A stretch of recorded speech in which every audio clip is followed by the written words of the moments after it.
3 is almost guaranteed to not be a crossover because I don't think Paul would have seen it. And I recommended it to Billy, so I know he hasn't seen it. Yep, that's the way podcasts work. Yep. It's a film called Splitsville. Oh, that movie sucked ass. That nearly made my list last week. You're listening to Potty Mouth Radio, the home of movies, music, television, and comedy. We watch things. We watch things. Hello, everybody, and welcome back to We Watched a Thing with Billy and Dave. How you doing, mate? I do very well. How do you do, my friend? I'm exceptionally well because we have one of my absolute favourite people to talk film with here, to talk anything with, really. Paul's just a great guy. Welcome, Paul, from The Countdown and The Slashers to count down our top 5 movies of not only this year, but also 10 years ago. How you doing, mate? I'm doing well. Thank you very much for the invite, gentlemen. It's always a pleasure to talk film with you guys, and this is obviously the biggest topic of the year, so in some respects, and the biggest topic of 2015, only 10 years removed. Yeah.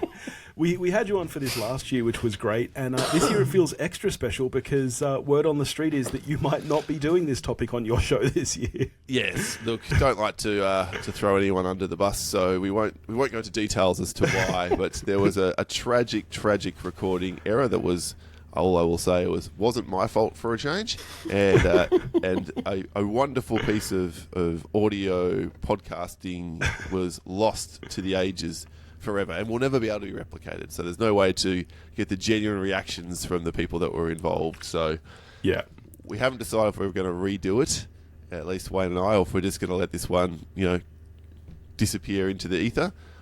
So I had thought about changing my list today to be sort of my actual top 5, but in a different, if not even randomised order. But in case this is the only evidence beyond my Letterboxd list of my favourite films of 2025, I better do this from actual proper 5 through to 1, as I have them ranked. Nice. How did you find making your list this year? Because I am one of those people who does not track movie watches, which I used to, and I need to get back to it because it always makes this time of the year so hard. Yeah, so do you literally just look through your watched and like they're already there with the ratings you gave them? Yeah, as I use Letterboxd pretty religiously. I don't write a review for everything these days because I just don't quite have the time, or a very short couple of sentence thing. But I do log every film I watch. So you're better than me. And I do keep a list of first time films watched in 2026, 5, 4, all the rest, all the way back to when probably the year before the podcast started. So we're now into the era, of course, as well with 2015's list of when the countdown was going. Yeah. So I got to revisit that list. There it was, and I'm like, I'm definitely changing some of that around because as you and Topher have said. Yeah. And that's what I find really interesting. So we're still a little bit away from that. 2017 was our first year doing the best of. So we're 2 years away. And I reckon my list is going to be entirely different. Which is wild. But that's why it's fun to do this and look back. And it's a great idea. It's a unique concept, and I love the way you guys have owned it and make it. So how often, though, when you go to make your list and you look at, these were the top 5 ratings I gave on Letterboxd. Yep. How often does that actually align with at the end of the year when you look back and go, those are my 5 favourites of the year? Very rarely do I change it, to be honest. Yeah, right. Because I rank them as I go as well. So I'm not just sorting by star. I'm literally going, well, this one was better than that one. Yeah, as I progress through the year. So my list of last year was around about 130 first-time watches. Yeah. Somewhere in the order of 85 or 88 of them were released in 2025. Yeah. So I just looked down that list and went, yep, that one was this year. That one can go in. That's number 1. That's number 2. And just go from 1 till 10. And then there's very little debate for me. So it sounds like you guys must have to agonise a bit more than I do. My list was really tough to watch. So I'm an idiot because I should log things, but instead I open my email and I search for the 2 cinemas that I regularly go to look at what tickets I booked. Oh, wow! Then I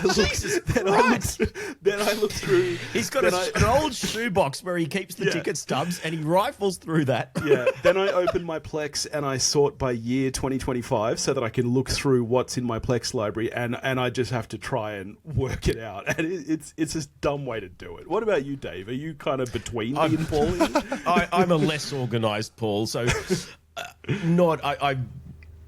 still have a shitload of things to log, but I'm mildly confident that none of them were kind of top tier stuff. So I did basically go through Letterboxd and do the sort by year, sort by my rating, and then kind of spend 48 hours umming and erring over which 4-star should be higher than the other 4-star because there's more than 5 4-stars, and it was hard to get from sort of 8 or 10 to 5. Ranking the 5, once I picked which were the 5 I wanted to have in my sort of actual list, ranking them I found kind of okay. It's certainly not. Oh no, actually, looking at it, it kind of largely is in order of what I think are the best, as well as the ones that were my favourites. Well, I think my favourites are the best. I think it's the same list because my opinion is above all. So, yeah, here we go. Good. We now have the Jason of this podcast officially announce themselves. Well, how about we get straight into it then? Because I'm really curious. I always love hearing other people's lists because sometimes there's movies I haven't seen that I want to add to my list. Sometimes there's movies that I don't understand being on people's best of. So either way, I love it though. So how about we get straight into it? And Paul, why don't you kick us off with your 5th best film of 2025? With pleasure. Now, I would like to add the caveat that, unlike Billy, these are not the 5 best films of the year. They're my favourite films, and I'll absolutely explain the reasons as to why they got to here. But I'm very aware that this list will be odd to some people. It will be probably amusing to the two of you at times. But this one, I think, will fall on a lot of lists of the best of the year. And I have to admit, it was a surprise to me because normally this director and I don't exactly vibe. It's not David Lynch ridiculousness. Is there a Jim Jarmusch? Or a Jim Jarmusch. But Paul Thomas Anderson and I don't have the most intimate of relationships. I liked Boogie Nights back in the day, and that was my favourite Paul Thomas Anderson film until this year when One Battle After Another hit theatres.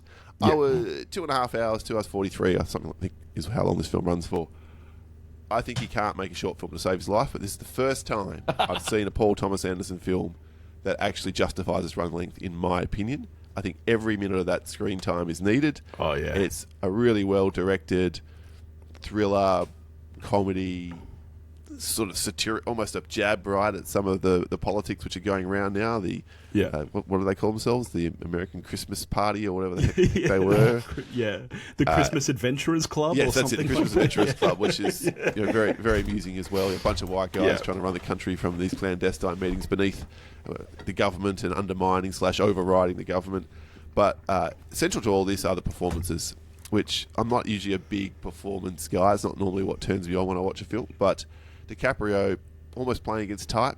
He's a bumbling fool. He is the Jack Burton of this particular movie. He's the star of it, but without all the side characters, this would have gone sideways so many times for him in this movie, and that's fun, and he plays it really, really well. That scene where he loses it at the guy at the other end of the phone is just... If that's not his Oscar clip on Oscars night, I don't know what should warrant that.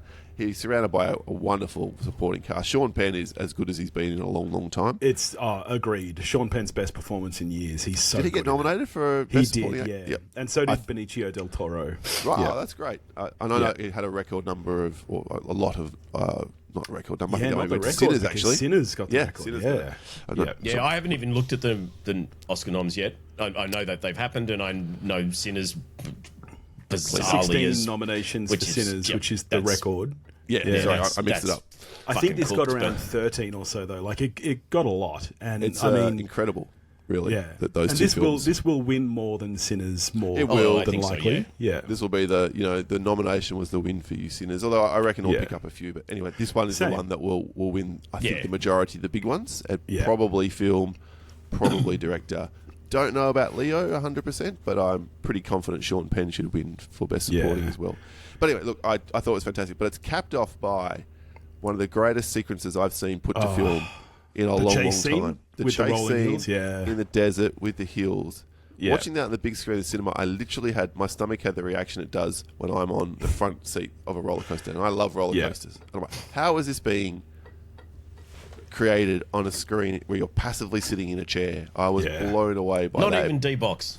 Yeah. And it wasn't even D-Box. There was nothing about no chairs movement. I was just, wow. So, Yeah. And the end, I thought, was also pretty close to perfect too. So, Yeah.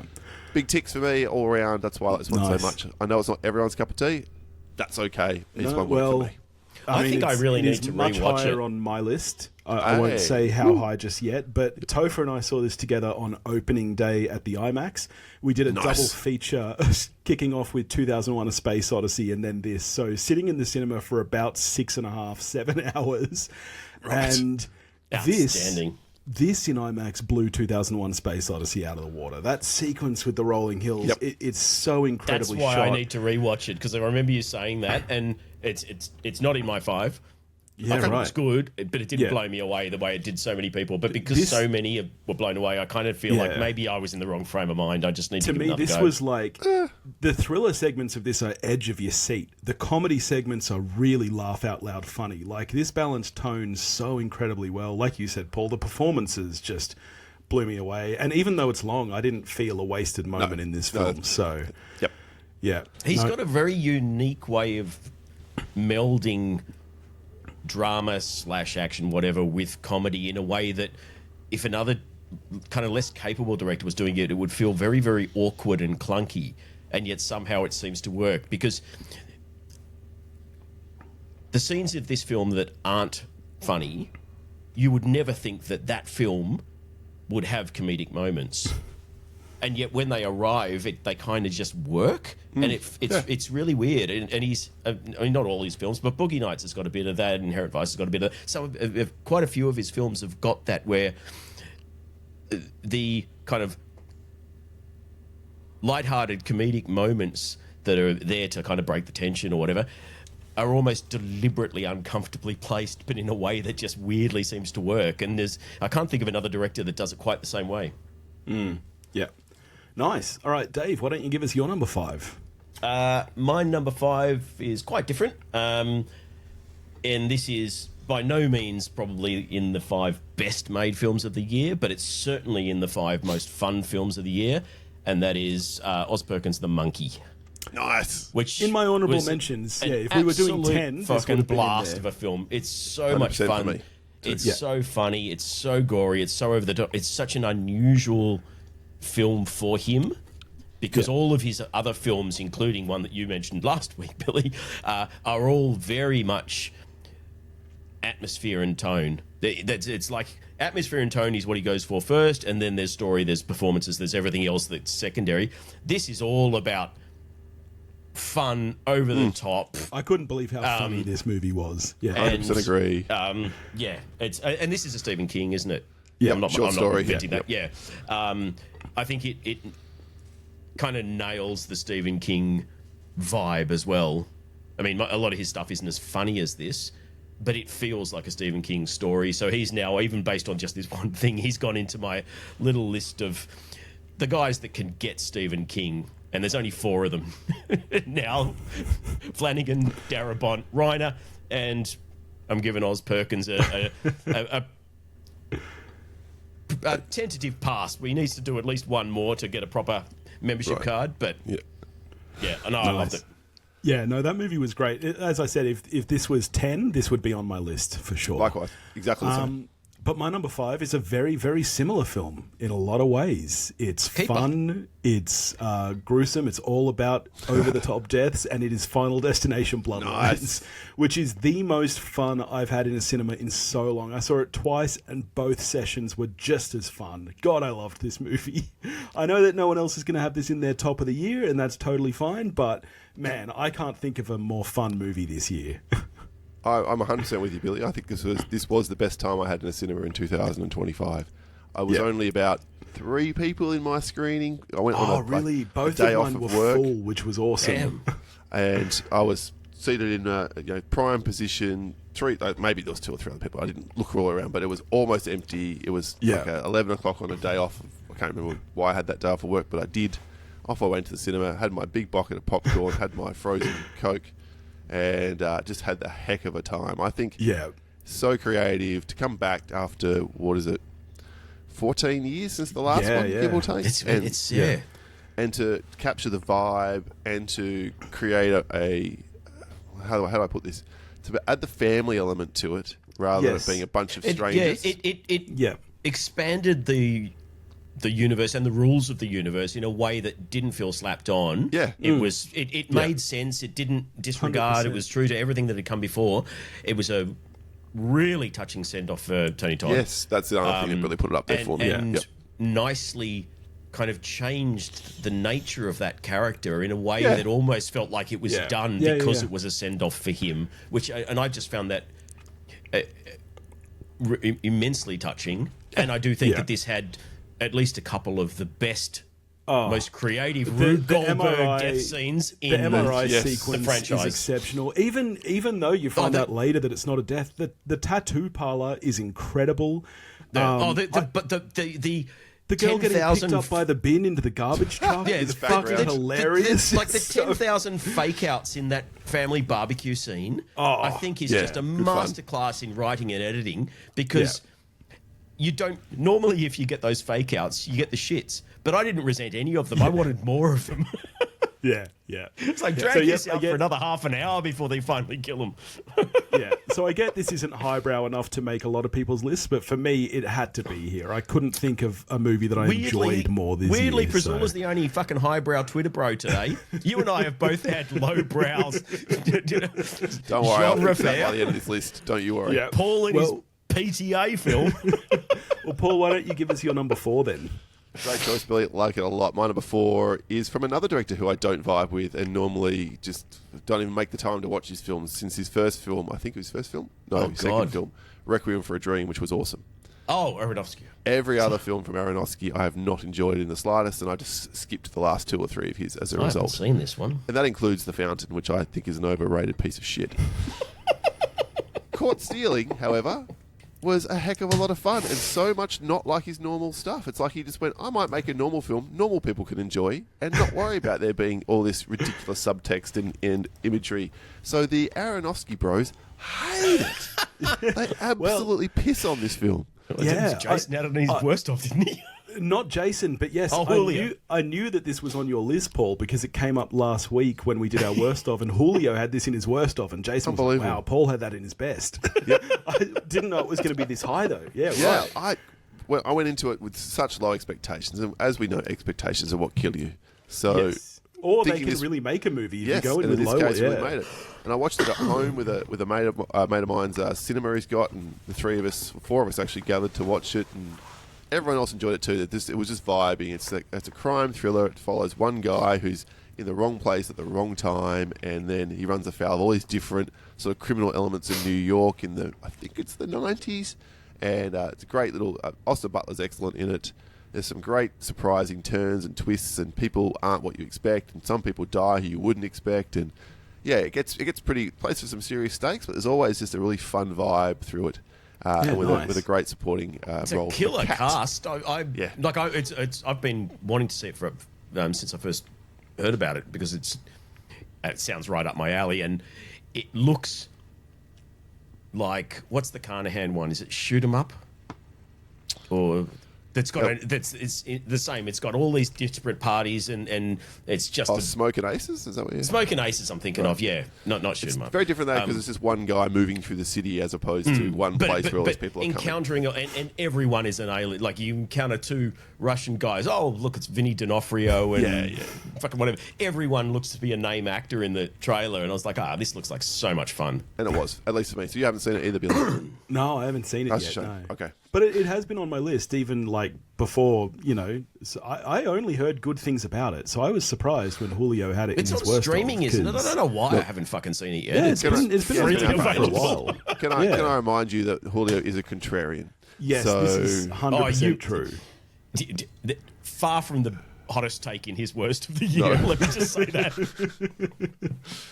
yeah, 3.4 stars on Letterboxd. So it's not ginormous, but it's pretty solid. That's respectable, yeah. All right, Dave, why don't you give us your number 4? Number 4. This is where I have, and I apologise to Haley Steinfeld. I know she thought better of me. She thought I'd have a higher, but this is where I've got Sinners. Right? Okay. Yep, also in my Very list, good also a film, little very bit higher. solid. can't really fault it. It's a fantastic piece of filmmaking. I love the pacing of it. I have read some reviews who, much like with, I don't know, Dusk Till Dawn, or there's a handful of others, don't like kind of the first half of the film doesn't make sense with there's two films that run. Fuck off. See, I disagree. I don't think that's the tonally point. this changes. I would not I don't call think this so a at horror all. movie. I think, like, sure, there are vampires in it, but this is a drama through and through from start to finish. Even when it gets to the gory bit, I still would not call this a horror movie at all. Like, I don't know. I know I'm kind of alone there. It does get a bit vampire-y towards the end, Billy. It does get bloodthirsty, and I think that's where it lurches into horror territory. But I have no problem with it not being a horror, then being a horror, and then not being a horror at the end. Yeah. I have zero problem with that at all. And I think the non-horror bits are almost the bits I like more than the horror bits, even though definitely. I love all of it. Man, when those vampires sing Wild Mountain Time, I had tears in my eyes. Like, that is cinema. Like, it was just... hang on, is said that I have where no they were issues. doing the hoedown, po down, what thing? No, in a that's circle? Rocky Road to... And yes, That was if I stupid. have to pick one fucking problem, it's the implication that anyone who likes Celtic folk music is bad because Rocky Road to Dublin is one of my favourite fucking folk songs, and that scene was one of my favourite in the film where they're all just doing the impromptu. I know they're just bursting into song and dancing, Paul. Right. It's just there's no reason for, but there is a reason. This is kind of blues versus folk music. That's the core of this story. It's nothing to vampires is a superficial layer of whatever. This is all about rival musical tastes, and thankfully I love them both, so it all worked for me. I love the allusions to Robert Johnson. I love the fact you've got Buddy Guy in there as an act playing the kind of aged version of the young blues singer. I love the ending where instead of killing him, they come and kind of just, do you want to live forever? No? Alrighty. Love you, buddy. See you later. I just thought that was perfect. So, yeah, big fan. Is this in your list, Paul? Nah. No, right. Yeah. Now, are you going to talk about more about it Billy, now, or are you going to talk about when it comes spot. up on your list? I'll talk about it now. I don't have too much to add other than what Dave said. I think that it's an incredibly shot film. Much like you, Dave, I thought the pacing was great. I'm a huge folk music fan, so all of that landed for me. And blues. I love it all. To be honest, of the nominations, I would have Coogler winning director for this, I think, over I can see that. PTA. Yep. I would have him over PTA. I'm not sure if I'd have him win. I'd have one battle winning Best Picture, but I would have this winning Best Director. But yeah, no, I liked this film a lot. It's not as high in my list as some others. It's my number 3, so it's slightly higher. But yeah, I enjoyed this film a hell of a lot. So where are you on it, Paul? I know I'm in the vast minority here, right? And this was very high on my list of most anticipated films of the year. Yeah. We just got through saying it's the expectations that kill you. And unfortunately, I went in expecting to see the greatest vampire movie ever made, surpassing From Dusk to Dawn. And what I got was a blues and roots movie that had some vampiric elements. Yeah. So I just wasn't in the right headspace for it. I enjoyed the period stuff at the start, but there are moments in this movie where as a survival horror thriller, call it whatever you will, it just doesn't hold up. There's literally a scene where we get a shot of suddenly there's all these extra characters who are just cannon fodder who've never been in the film till that point in time. Like, what happened to the editing there? I did have an issue with that As soon as Rocky Road to Dublin started, it's like, oh, you've been busy out in the fields recruiting, haven't you? There's about 400 of the fuckers I wasn't now. so worried about... Sure, the vampires may have been recruiting off the side, but we've had whole scenes of conversation about how we can get out of here, how we're going to survive. And there's the 5, 6 of them, whatever's left at that point. And then suddenly there's 4 other people in this great shot where it zooms up as the doors are about to burst open. Who are those people? Where'd they come from? That bothered me. I did take issue with that as well. They were making out in the corner. It also bothered me that there's several scenes where they're off doing their folk dancing. They could have just waltzed out and snuck away. No one's watching what the vampires are doing. Like, why are you all dancing in a stupid fucking circle? You're meant to be trying to get into this building.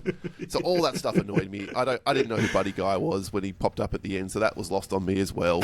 So had someone said, Paul, this is not a musical. It's not a musical, but it's basically a film about music. Yes. This is almost like elements. Damien Chazelle made a vampire movie. Yeah. Yeah. I would have probably liked it a lot more, but because I went in fairly, I think, because the trailers don't portray it to be anything other than a vampire thriller. Yeah. Then and people really appreciate it went a different direction. I've got no problem. People loved it, but for me, I think that's the totally one fair. problem with making this sort of film is marketing it. Do you do your trailer that is just the first half and leave the reveal unspoiled? no, people which is got really what- pissed off. Or that people will get pissed off, but the people who like the reveal will appreciate it.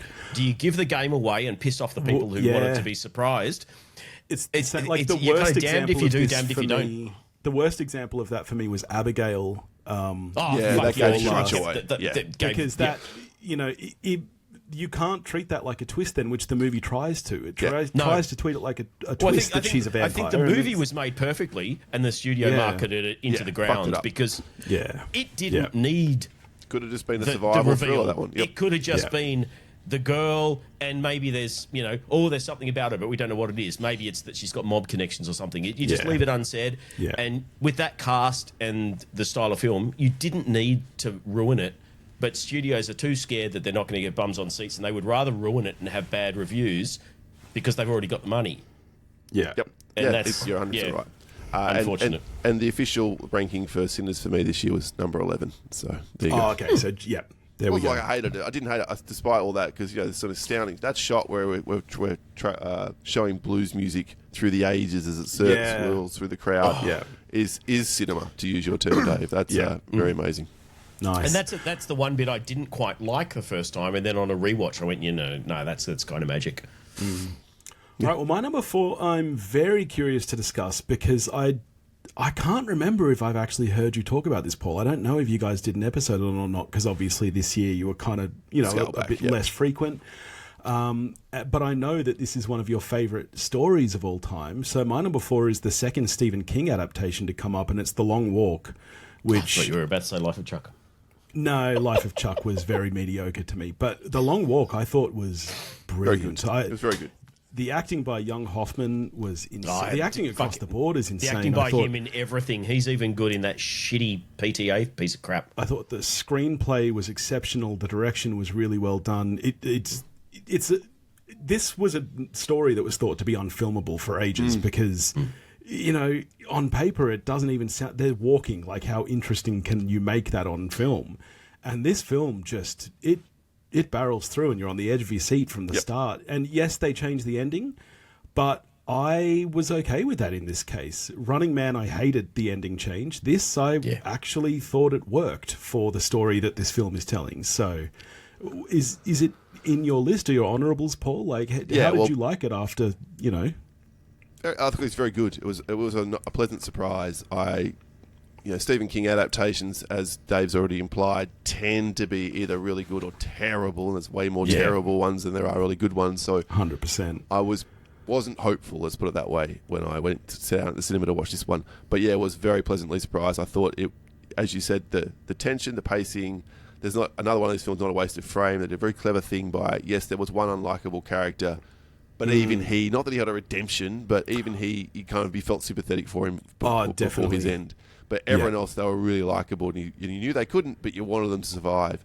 And you said Hoffman's son, it was really good. He was. But I think David Johnson is the star of this movie. Yes, He- I agree. He is the heart and soul of this, and that's why I was fine with the ending change as well, Yeah. because Yeah. it supports the ending change. I did not like the ending change at all. I think overall, this is an honourable mention. I thought it was an exceptionally well-made film. The acting is fantastic. I think all of the choices made along the way, like merging characters, changing characters, I think all made sense when you're transitioning to a visual medium. You can't have the number of characters because you start novella. It's not a novel, but in the story, you follow there's a lot more named characters. I think almost half the 100 are named and and you can't do that in a film. So all of that I thought was really well done and really cleverly done. And it was I was right up until the final moments going, this is movie of the year. And then I disliked the change to the ending because I didn't see the reason for it. I don't think it's as good, and therefore there's no point to the change. It's like if you want to make a Stephen King thing that really lands, look at The Mist. You've got to fucking change it so people don't expect the ending. And it felt like they changed it to be different. and what they ended up with was a lesser ending, significantly for me anyway. And so it right at the end, it kind of dipped really sharply in my estimation. So it and that's what kept it out of my list. Yeah, okay. I kind of get where you're coming from there. I didn't mind the change of the ending at all because I'm not that familiar with the story, that it was in the back of my mind the whole time, this is the way it has to end. Yeah. But I did think the way it was shot, the ending, I thought it wasn't grandiose enough what they were trying to set up. That this Yeah, is it just kind of this is petered where out. this is the end. This is where the winner. Or I realize this. Everyone comes rushing to them after the last guy falls, so to speak, and here we are with our, so to speak, the winner of the last walk, and he gets the one wish that he wants to have. Yeah.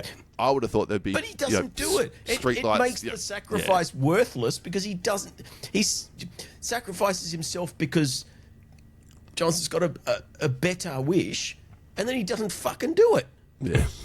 So, I mean, is it meant to be that much of a deflation that Hoffman kind of sacrifices himself and then his sacrifice is so dishonoured because the reason he killed himself is kind of not fulfilled? Yeah. I found it rather irritating.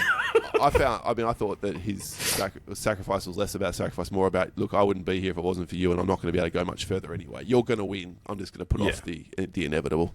Oh, And that makes it a bit better. No, I that was why I read saw it it as anyway. very much, oh, you've got a big wish. Mine's a personal one. Yeah. Yours is the one that should be the one that happens because it's going to change the world for everybody and blah, blah, blah, blah, blah.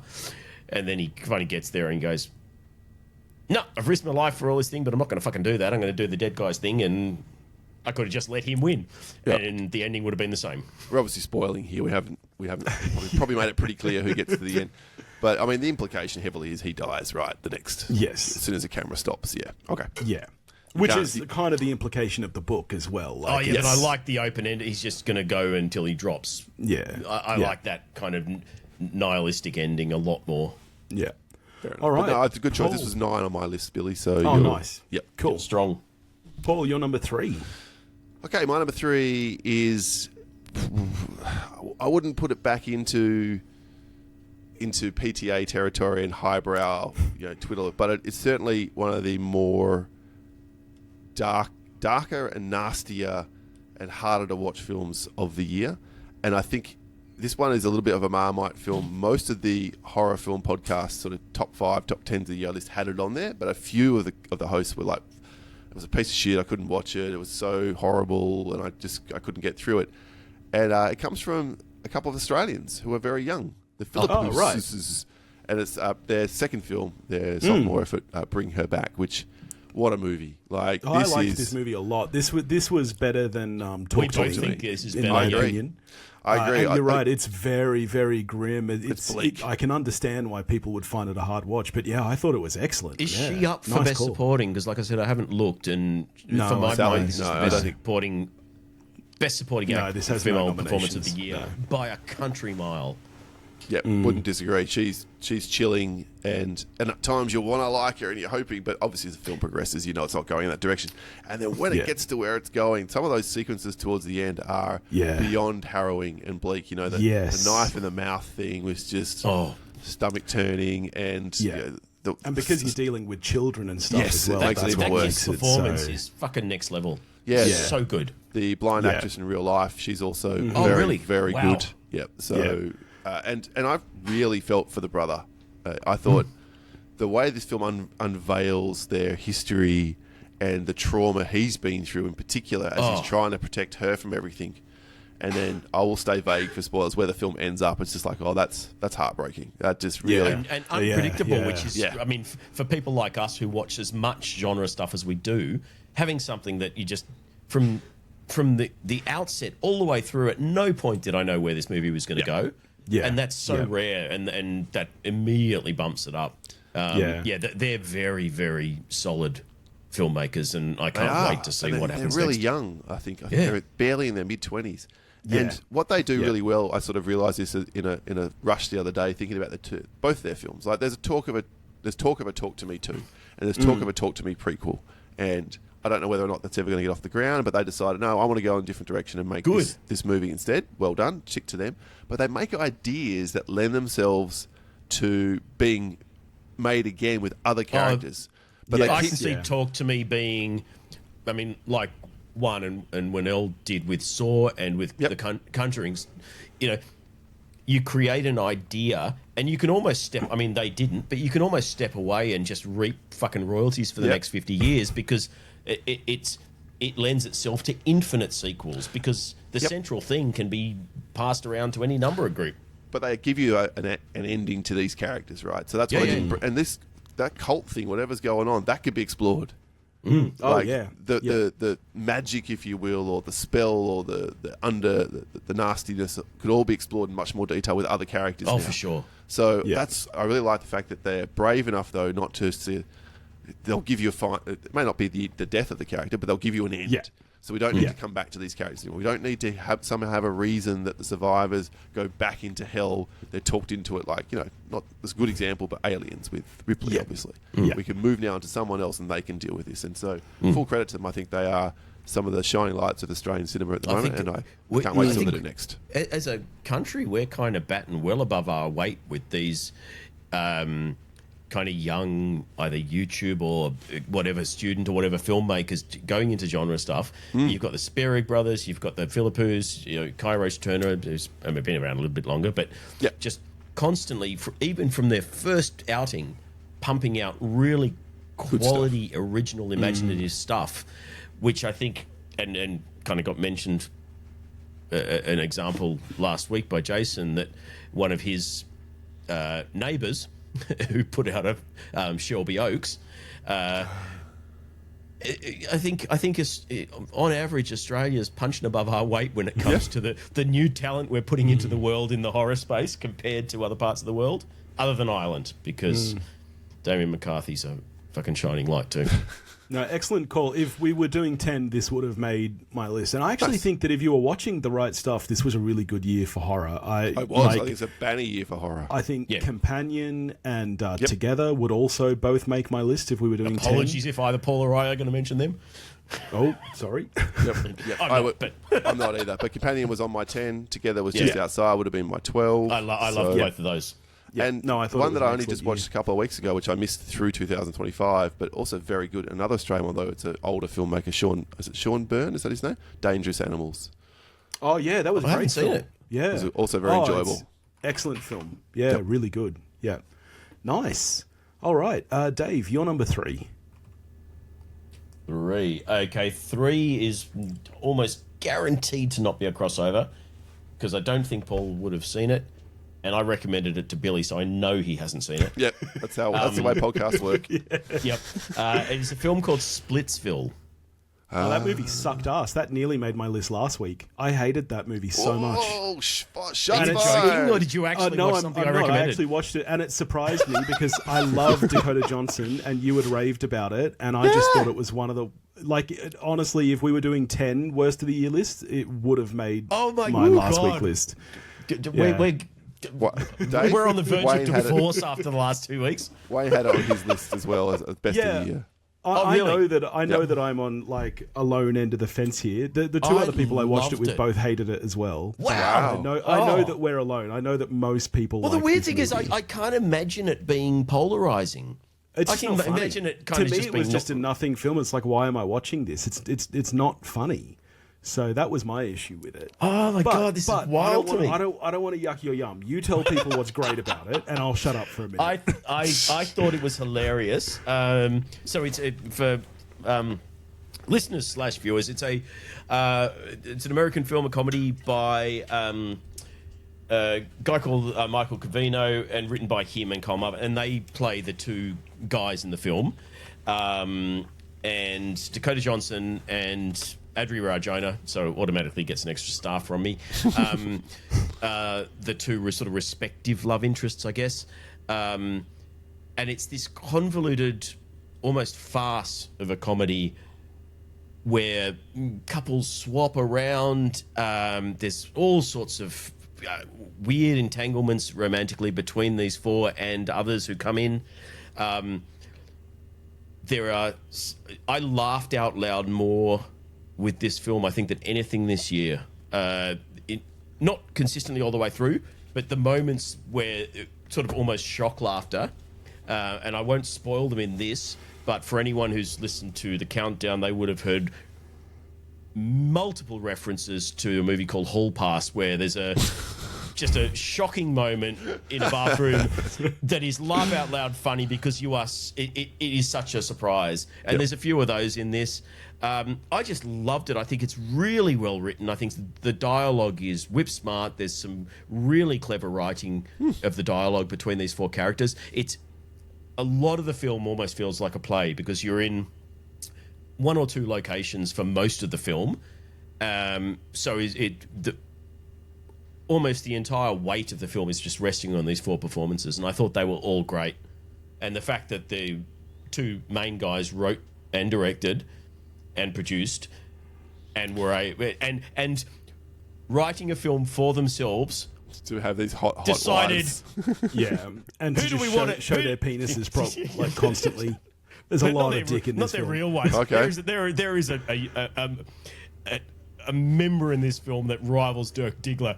And the fact that the writer gave it to himself and then cast Adria Arjona and Dakota Johnson as women fighting for it, I think is just fucking hilarious. I need you to really see it, Paul, so that I know what you think. I could be the split decision judge. Yeah. I do have it on my list. Yeah. All right. Well, my number 3 is Sinners. So we're straight back to you, Paul, for number 2. My number 2 is another, you would classify as a horror film, but it's probably more sci-fi action, and it is the superior of the of the Predator films made this year. It's Predator Killer of Killers. Right, Predator : Killer of Killers. Yeah, I didn't see it, but I heard nothing but good things. Yeah. Dug the absolute shit out of it. Look, this is to be fair, Billy, you heard nothing but good things about Predator Badlands from everyone as well, and you shat all over that. That movie sucked so hard. I would be surprised, Billy, with your sensibilities and your background if you didn't like this one, because I think they're very different films in a sense. Okay, I've they're heard about predators. Nothing but good I'm very keen to see it. It is the superior of the two good Predator films that came out this year. Yeah. Last year. Yeah, look, I didn't mind Badlands. I was just, again, disappointed. I was one of those people who didn't want it Disneyfied. I understand why they did it. I don't think it ended up making the money they thought it would make, so I don't know how much danger the Predator universe is in again. But this one was a straight-to-Hulu release, and it plays in the same sandbox as the other ones. It is hyper-violent.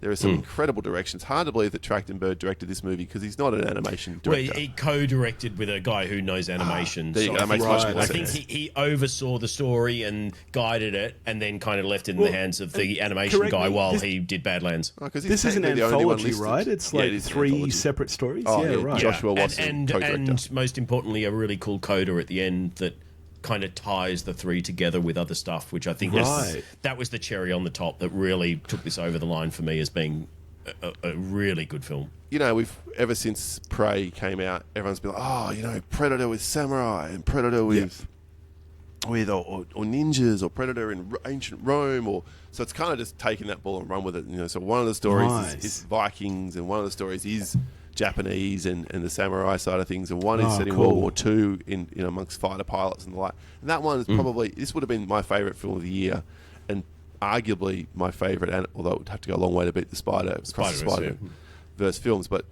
this is my top 5 animated films I've ever seen. Yeah, right. Because it's for adults, right? Toy Story is incredible. I love the Toy Story. All those films are amazing. They're a family film, and they have a different they hit a different way, but to really go for the jugular in all the ways that Badlands didn't, and just be savage in terms of what the Predators do and how they operate, and seeing their tech change through the different eons as well, or different ages, and then, as Dave says, bring them all together in a way that it's fine for the film, but then to watch these characters bounce off each other, and then allude to how this will link back into the wider universe. And that was the big thing. I think the last 20 seconds of this film was the most jaw-dropping moment for me in a film this year, because the doors that it opens and the questions that it posed were just... I was like, what? Yeah, it was cool. Very cool. So, check it out, Billy, and see if you like it. Oh, it's moved to the very top of my watch list. In fact, I think Nisk is out tonight. I might try to get to it tonight. Yeah, nice. All right, Dave, you're number 2. All right, this is where I'm guaranteed not crossing over with anyone, even more so than Splitsville. My number 2 is a film called Reflection in a Dead Diamond. Right. Have not even heard of it. I think you're just pulling shit out of your... Tell us about this one that no one's ever heard of, Dave.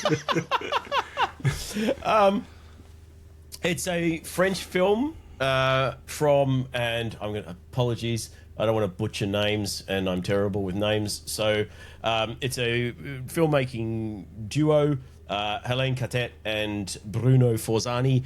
I am not sure if they are a couple or not. I probably should have done a bit more research, but they have done previous films, which, Paul, I mean, you may have come across because they are horror, in inverted commas. Amare and The Strange Colour of Your Body's Tears.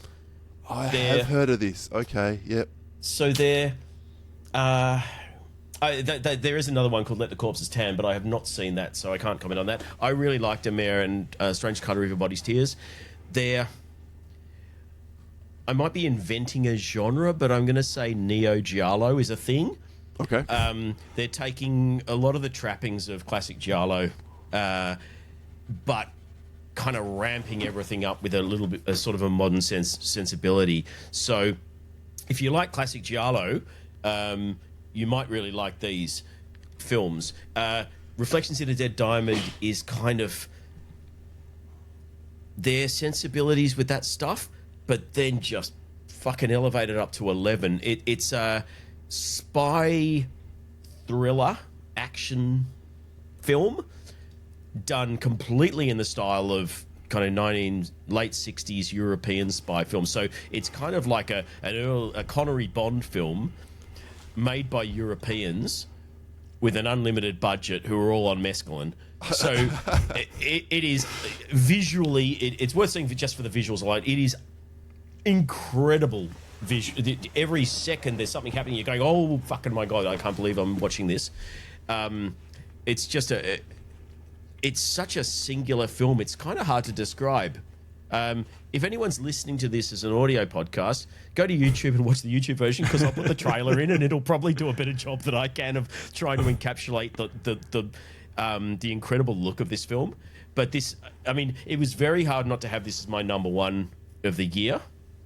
But because it's such a personal pick and it is appealing to such a kind of a niche audience of people who like Giallo films, but they also like kind of 60s spy things like Bond or the James Coburn in like Flint, that sort of stuff. It draws on things like Mario Bava's Danger Diabolique and his sort of spy thriller things from the 60s. That's probably about the closest comparison, really, though. Bava's 60s, early 70s kind of spy stuff.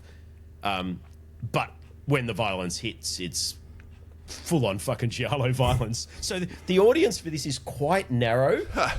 But, I mean, you can have a little Letterboxd. The people that are in that narrow niche all fucking love the shit out of this. So it's got a really high average score on Letterboxd because the people that love it really love it, and kind of no one else has seen it. So I absolutely fucking loved it and highly recommend it if you watch the trailer and go, that looks like my kind of shit.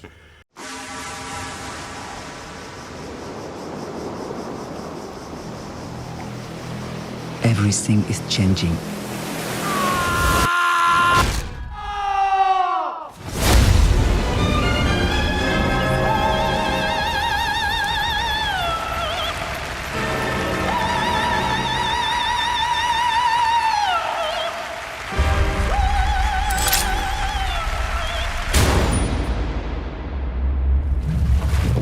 Félicitations, John. Mission accomplie. Vous pouvez rentrer à la base, mon cher. Affirmatif.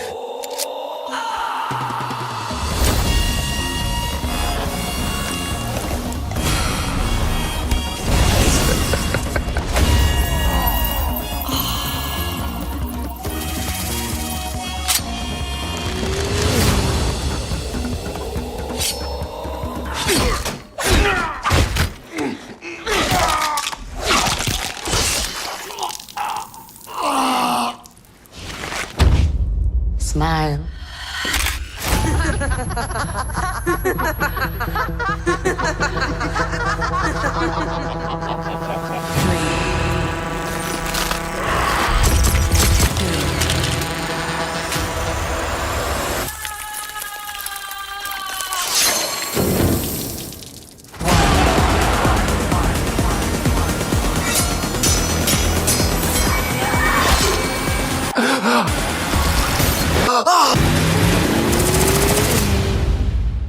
savais ce que je finirais par trouver au bout de ce long chemin de destruction.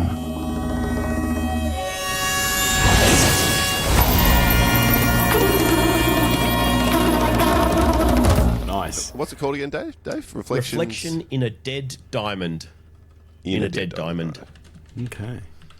All right. Well, we're sticking with foreign cinema, going from a French film to a Korean one, because my number 2 is the new film from Park Chan-wook, No Other Choice, which is an exceptional film. I cannot believe that this didn't get any Oscar nominations, including Best Foreign Picture. That makes absolutely no sense to me, because this movie should be up for Best Picture and Best Director. It is just that good. Apart from my number 1, I can't think of another film I've seen in the last 10 years that balances tone as well as this.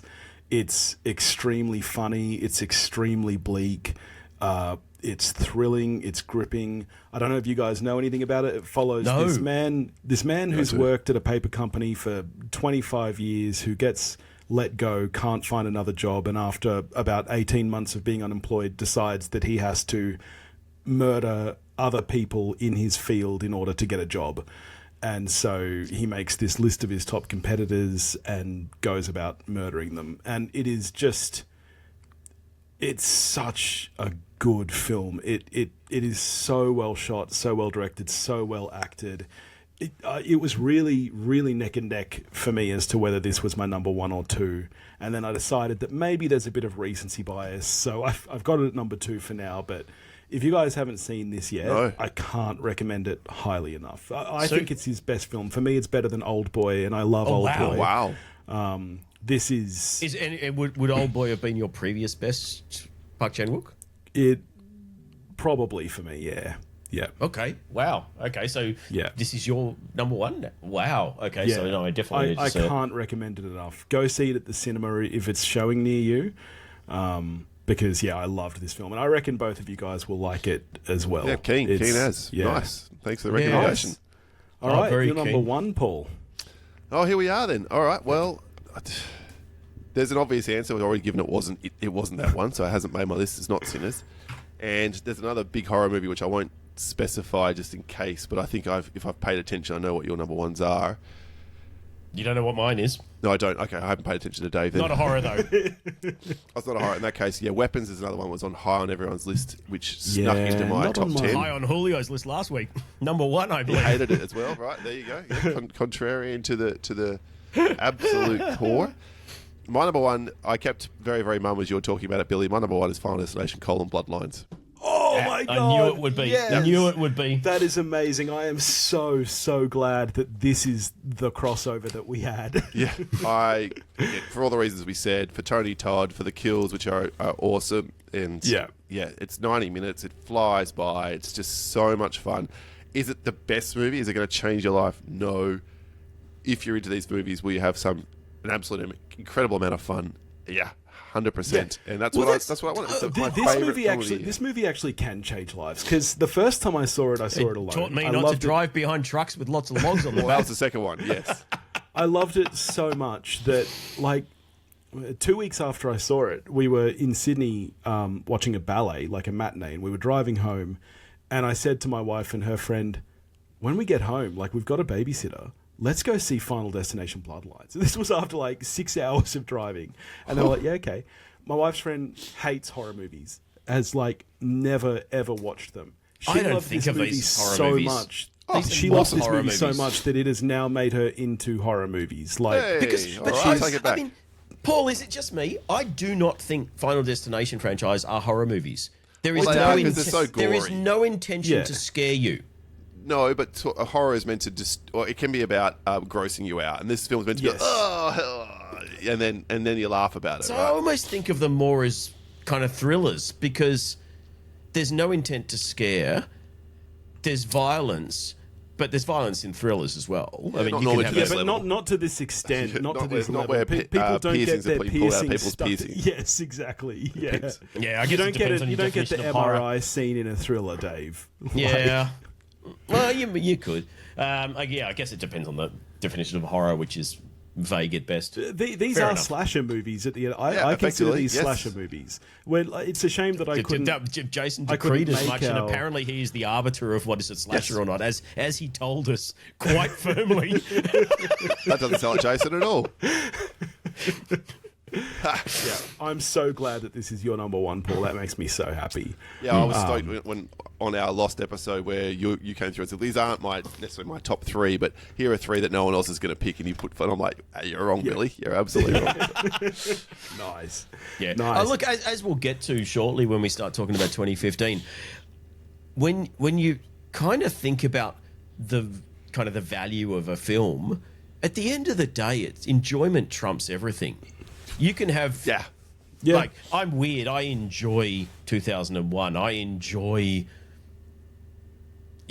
some films that are highly, Citizen Kane. So they rank highly for me anyway. But but there are films that I can appreciate artistically, but I would never voluntarily sit through them. And so at the end of the day, do they have as much value as something that will bring me enjoyment, like The Princess Bride?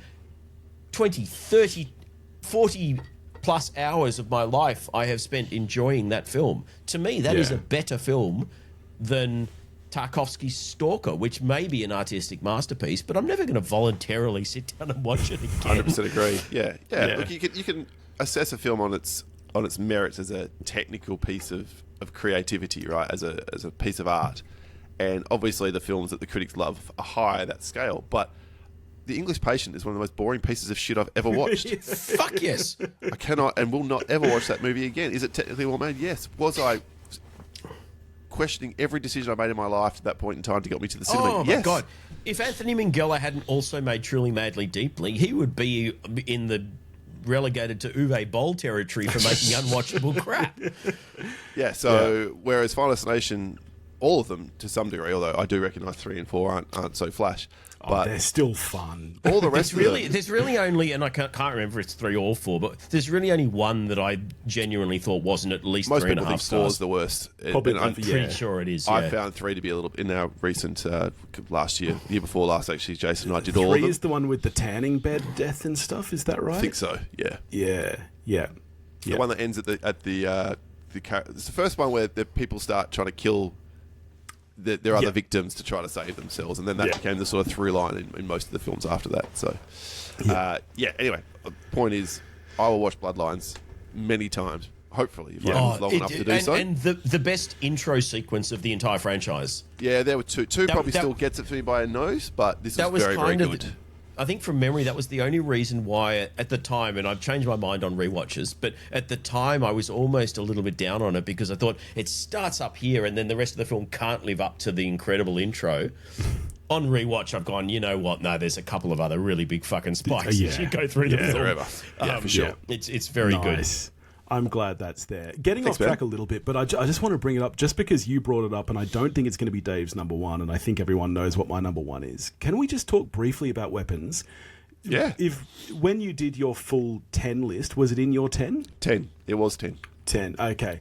Weapons is one for me that I liked, but I think it's mad overhyped. Like, well overhyped. Like, for me, it would probably be around, my 11, 12. Like, for me, it falls apart in the final act, and the first 2 acts are incredible, and then it kind of loses it for Whereas me. I like when the reveal happens of what's going on and how it all plays out. I Yeah. thought that was great. But it took a long time to get there. If anything, it's the middle act for me where it really lags and sags and then The it's- pacing's a bit off. Yes. I think it's Zach Cregger's best film, but I haven't particularly rated his. I thought Barbarian was hugely overhyped as well. Yeah, okay. I think sort of alongside Smile, which was the one it was sort of butting heads with. I think Smile is infinitely superior as a film. I think Barbarian was way overrated.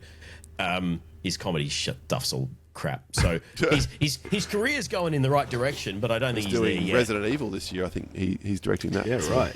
There's some weird, a lot of big franchises passing hands. You've got Flanagan doing The Exorcist. You've got him doing Res Evil. You've got your Verminez mate taking over the Evil Dead stuff. Burns. Not So- so, but you Yep. got Kugler doing X-Files. Yeah, someone said was that the the I other knew day. there was one I was forgetting. So it's really interesting. what these guys are going to do with these established properties, because it seems to be a big changing of the guard wherever it's like musical chairs with franchises. They're all just passing them back and forth. Thankfully, David Gordon Green hasn't been handed anything. Yeah, well, he should disappear off into the ether with all of his millions and just leave us all alone. Oh, yeah. Well, watch the original Exorcist on 4K with Leah last night. That was a kind of parent-child moment that's been 14 years in the making. Nice. All right, Dave, you're number one, so from the sounds of it, has not come up on anyone else's list yet. No, it has not. I don't even know if you've seen it, my friend. My number one is Wake Up Dead Man. Oh, okay. Wow. Yeah, I haven't seen it. I saw it. I'm not going to lie, I fell asleep during it, and it's not the film's fault. I was a bit under the weather and stuff. I know I need to rewatch it, but I did not like Glass Onion anywhere near as much as Knives Out, which I thought was brilliant. Differ. I mean, we both love the franchise, and we love kind of murder mystery type things, so it's right up our alley. But I have heard nothing but good things about this. I loved Knives Out. I adore Glass Onion. I love the comedy of it. I love all the weird little touches, the cast, everything. I think it's even better.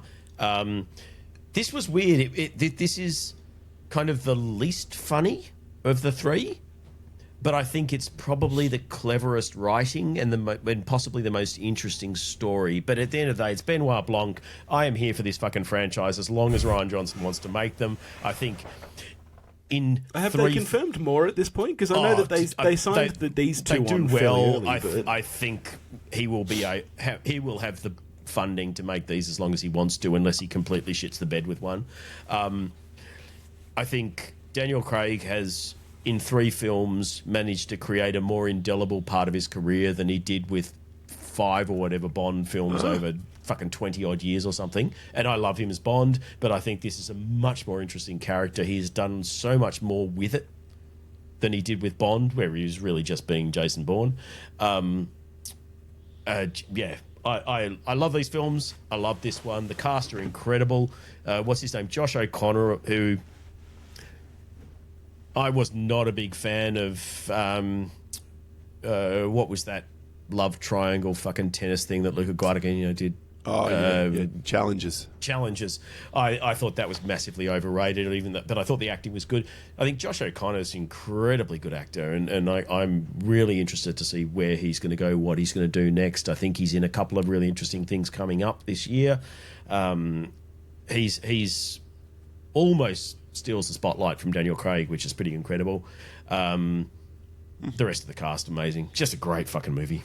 Cool. Nice. I definitely need to rewatch it. Well, my number one's quite boring because it is one battle after another, which we've already spoken about. So we had our 5 and 1 flipped around, Billy. Yes. Yes. What are the odds? That's amazing. So they were our 2 crossovers, yeah. Does anyone have any honourable mentions that they want to throw out there? How many can we have? No more than 5, 5, aren't you? 5. No more than 5. All right. I'll go first then, Dave, and set the standard. The 2 films in my top 10 not mentioned today are Wick is Pain, documentary about John Wick. What a surprise! And the making of those films. I want to watch that. I haven't seen it. Very good. It shows how close it came to never getting off the ground and falling over during the first film. It sort of covers the weird dual directors? Yes, and all? It also explains why they don't have keen. 2 directors through the rest of the franchise, so I'll leave that for people to discover. Fantastic. And my other was a very early release, I think this time last year, right around Valentine's Day, give or take, Companion, which I thought was an excellent I loved Companion. thriller, sci-fi. Like if we were doing what's her name? Sophie Thatcher on my list as well. Sophie Thatcher's so good. Oh my god. Yeah. The only other one I'll shout out, because we mentioned since we mentioned it together, there's this VHS Halloween I thought was a really strong entry in that franchise, and I enjoyed that again, banner year for horror. And the last one is this really weird, innocuous kind of mockumentary film called Strange Harvest that it's got zero budget, no one in it that you'll ever know, and it basically follows a serial killer who's returned 20 years later or however many years later, and it follows the 2 cops who are trying to capture him. And it's obviously after that they're sitting down doing interviews about it, and it's just walking through the cases, and it's really effective the way it's sort of shot and whatever. The actors are decent without being amazing, but the structure of it is very, very cool, and it kind of gradually unveils to be something much more than a serial killer, put it that way. Strange Harvest? Strange Harvest, yeah. It's not going to change your world, but I had zero expectations, thought it was going to be a nothing, and I just saw a trailer. Oh, it's a pretty good trailer, I'll watch it. I was like, oh, that was good. Much, much better than I was expecting. Cool. Nice. All right, what did I have? And I'll keep it to 5. Life of Chuck. I know this is polarising. I'll put your face away, Billy. Wayne had on his worst of the year list. Just I know, I heard that, and I thought, if anyone I thought would be sucked in by the kind of schmaltzy emotion of it. I loved it. I loved this. I have not read the Stephen King source stuff, but I loved the structure of it. I loved just the general premise, which was very King, I thought, of the interior of this guy's life being the universe, and I'll keep it to that so it doesn't spoil it for people. But performances I thought were great. I loved it. 28 years later, I very much enjoyed that. It was very close. Sequel's better. Just want to say. It's so much. The Bone everyone Temple is is saying, incredible. Everyone is saying it. I'm The really, Bone really Temple, keen. for me, is the best of the franchise, including the first one. Ooh, that's a big call. cannot say how incredible the Bone Temple is. was really Ray good. Fiennes, oh, man. Yep. That final Yeah. scene. Oh, Very good. That's chills top, at the end. top of my watch list at Yeah, the moment. Of course we are. Killer of Killers I had, and Nice. just quickly, Now You See Me 3 and The Roses, just to kind of needle Billy because he had them both in his worst of. I Now think. You See Me 3 in anywhere near the best of is an abomination. And I love that 100%. franchise. you should so hand much. your podcasting I card in right now. I love that franchise. That franchise to me is fucking Ocean's 11 to Wayne. I will watch as many of them as there are. I just love them. yuck. All right. Well, Yep. as is tradition on this show, as briefly touched on at the start, one thing that we like to do is look back 10 years ago because, as my former co-host Topher said, that's the only time that you can really decide what actually stuck with you and what should make a best of the year list. So let's go back and do our top 5 films of 2015. How about making this list? Was this easy for you guys? I found this harder. Obviously, it's pre-letterboxed, Paul, but I know at least one movie that will be in your list. Is it pre-letterbox? No, When it's did we not all start pre-letterboxed. doing that? It's not. Yeah. I've got 'em. Right. I started Yeah, in I Letterboxd. went in my Wayback Machine and went, Yep. and 2015's just sitting there waiting for me. Right. You know, obviously, coming from a podcast where you do lists, I have somewhere in the order of, what was it, 10 a page, 420 lists on Letterboxd, so Wow. I'm pretty well covered. And Yeah. so I just went back to the end, and there was my 10 from 2015, which is the first year of the podcast, our first Yeah. top 10 of the year. And I went, that's not right. And I changed it a bit. Did you use it as a base at least? Yeah, Did you just yeah. kind of... Yeah, okay, yeah. Nice. How about you, Dave? Yeah, I mean, Letterboxd was sitting there, and the top 5 that I had when I sorted by my ranking were so strong that I didn't even bother going and looking what else came out that year. So there will be things that I Nice. haven't thought of, but Yeah. I think I'm so happy with my 5 and even the order of them, which was immediately apparent to me. Right. Like I literally took the top 5 in the order that they already were and didn't change it. And I've got Right. some honourable mentions that I would have loved to include, but the 5 are so far ahead of the rest. Right. Well, my list is probably going to be a bit of a joke because I literally just sorted my Plex library by 2015 and scrolled through and I was like, oh, yeah. Because I don't track anything properly. So, look, I think, this is going to be interesting. Let's get straight into it. Who wants to kick us off with their number 5? Oh, Paulie's the guest. Yeah, Paul, why don't you give us your number 5 from 2015? All right. My number 5 favourite film of 2015 is, just a big surprise, a horror. I do promise to all the people out there, Paul, I'll get the horrors out the way with early in the list and move on to other things. This is weird to me because I've got a few horrors in mine, and they're all films that I know you're not a huge fan of. So this is I cannot imagine what this will be. It follows. Oh shit! Is that 2015? Fuck! I should have done more research. I am waiting for They Follows with bated Yeah. breath. Oh fuck! I I don't know what the hell the guy is. It David? David Roy Mitchell. I David, think. what is he doing? Like, pull your finger out, mate. Oh fuck! Everything he makes is fantastic. Under the Silver Lake's fantastic. He's got something else coming out this year, which is. Oh, maybe that's It Follows. Or I thought he had something else in the works as well. He is such a good director. I'm just going to double check that now because it does say 2014, but what date did it come out? March we go by 13th, Australian 2015 in the United States. Yeah, So fuck. Cairns in 2014, but 2015 Yeah, released like I'm around not wide going. around That the States. would be in my 5. I'm not going to swap anything because it's been mentioned. but that would be in my 5 because that is a fucking Excellent great film. movie. It's a great idea. Yeah. That concept of something that comes after you inevitably. You can fly outside the world. It will jump. It will walk across the water and come at you. As we were saying with the Philippou brothers, a concept that can go forever. Yep. There is no limit to how many of these films you can make if you're clever. And that you have to sleep with someone to basically pass along like an STD. It's just a unique spin on things, right? So good. Yeah. Flowervale excellent. Street. That's what he's got coming out this year. Flowervale Street. Okay, sounds like Oh yeah, that's civilization. another horror, isn't it? In my Is it? most anticipated. Oh, you're not going I to watch it. It's got believe Anne so. Hathaway in it. Word on the street is it Anne Hathaway, involves Ewan dinosaurs. McGregor, Maisie Stella. Have they said anything? I thought it was Science very fiction much film, under apparently. wrap. Yeah, It's the a rumor is sci-fi, dinosaurs. Is the rumor? Well, that's more of a rumor. All I know is director and cast and It's all that's out there. under wraps. But it was that. I mean, that's enough for it to be on my And list Bad of most Robot is anticipated. producing, so J.J. Abrams is involved, so probably his Yeah, dinosaurs. nice. Yeah. All right, Dave, your number 5 from 2015. My number 5 from 2015 is not The Monkey. That's the wrong list. My number 5 is The Revenant. Oh, is that year? I've still not Which- seen The Revenant. Yeah. Are you kidding, Billy? No, I'm not kidding. I've still not seen it. Yeah. How is Chris even still friends with you? Yeah, no, he's not happy with me. Oh my god! Of the 5 on my list, this is probably the one that is most head, least heart, if that makes sense. That's a fantastic movie. It is one of the best looking films I have ever seen. I mean, the combination of Iñárritu and Chivo on driving the cameras. It is just stellar. incredible. Billy, you're just a disgrace to the film community at this I'll point. get to it. It's on the list. You'll watch it on your phone on a But flight the list or is something. long. The list is long, and there's a lot of reality TV to get through. I can guarantee this is better than any episode of Property Brothers. Phenomenal. I don't disagree, Dave. Can I interrupt to say, technical release Australia, 7th of January 2016, which is why it's not on my list.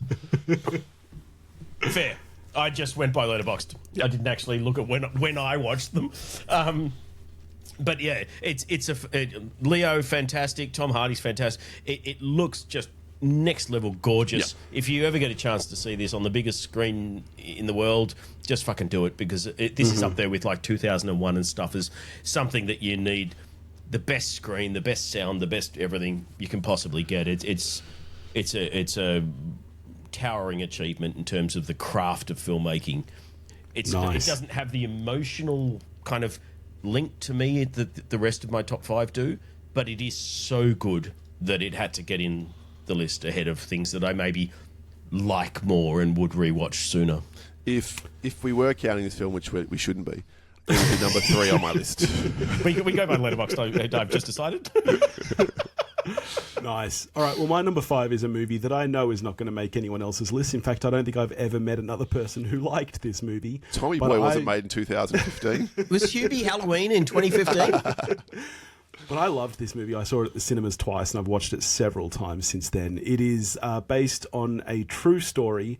The true story, in fact, that Moby Dick is based on. It is In the Heart of the Sea. Yeah, my God, I fucking love the shit out Oh, of this I movie. love this movie, man. A real survival story. Chris Hemsworth, his boat gets attacked by a giant whale, and basically it's 2 hours of him just lost out at sea on a raft, dying of dehydration, dying of starvation. What a film. You've sold it. It's fucking epic. I love the book. His that this only is based friend on is a too. volleyball named Wilson.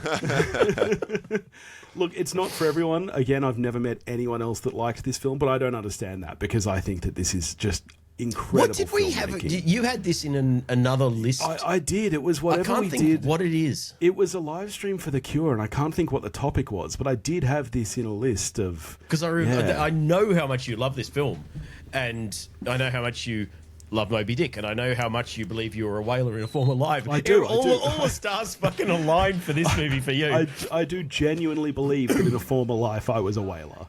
Yeah, slaughtering innocent cetaceans for the corporate beast. So there we go. That is my number 5, In the Heart of the Sea. All right, Paul, your number 4 of 2015. So earlier in this episode, you mentioned Australian filmmakers who were killing it from early on, who were young, maybe aren't quite so young anymore.